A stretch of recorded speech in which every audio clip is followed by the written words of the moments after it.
माझ्यासोबत. तर येऊन काय केलं ते चारी टायर घेऊन गेले, इकडे घेऊन गेले, पुरी गाडी चुरा केली भाऊ.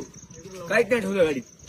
गाडीचा पुढे पाठ गेले, पुरे सगळे पाट्या घेऊन गेले, पुरी गाडी फोडून टाकली. चोरून फिरून चेक घेऊन गेले, सगळे गेले. गाडीत काय राहिलं ऍक्सिडेंट झालं नाही काय ना भाऊ. गाडी राहून गेलो आम्ही तर गाडी चालू होईना, त्या बॅटरीला प्रॉब्लेम झाला, बॅटरी नेली, फोडलं गाडीचं,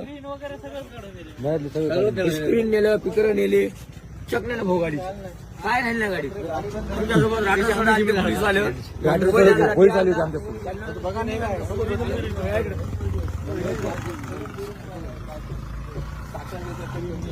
शिटाही नेल्या, बॅग होती, बिटाचे काढून नेल्या, घाचं फोडले, सगळं पलीकडचं द्यायला.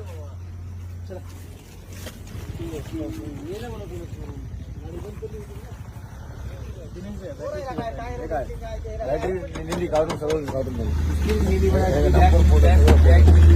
बॅगमध्ये पैसे होते 50,000 रुपये. आम्ही आमचं हिंगोलीहून राठोड साहेब आमचे पोलीसवाले आमच्या सोबत होते, दोघं जण, संदीप करोंदे, राठोड, ते दोघं जण. आमचा मोबाईल चोरी गेला लावून प्लस ते आम्ही आणायला गेलो, तो गाडी जरा बॅटरी जळाली म्हणून गाडी लावून गेलो आम्ही. तर त्याच्यात काय राहिलं नाही. कोणता घाट आहे काय? शिंदी घाट आहे, टोकाईचा. तुमची आहे का? रात्री सोडली 8 ला.